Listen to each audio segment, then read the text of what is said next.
absolute value functions, so we'll start with that. Y equals, oops, I don't know why I'm using the keyboard.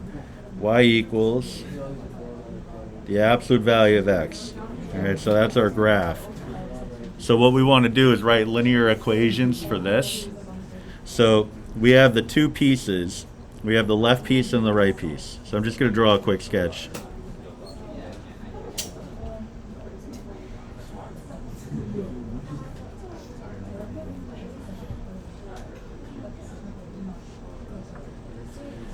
All right, so the left piece, you could pull some coordinates out of it, but there's some that are pretty clean. So you have negative 5, 5, for example. I'll just plot it. So negative 5, comma 5. And 0, 0. I'll just take those two. Since this piece is linear, we could write the equation of a line passing through it by finding the slope. So I'm going to use negative 5, 5. And 0, 0. So change of y over change in x.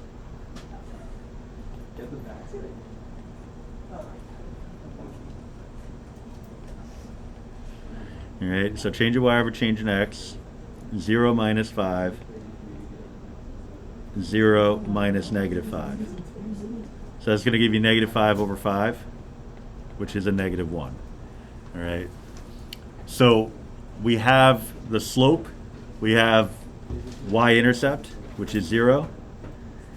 So we're in pretty good shape. This equation would be y equals negative x. All right. So using symmetry, we can say, because it is a reflection over the y-axis, this one would have the coordinates of 5, 5. The only thing that's different between the left piece and the right piece is the slope. So this one has an equation of y equals positive x. So if I want to write it as piecewise, I would say f of x equals, then I would state what y is equal to for the left piece, and then what y is equal to for the right piece.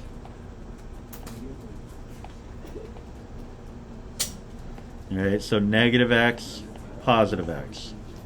If, then we just state under what domain this is true.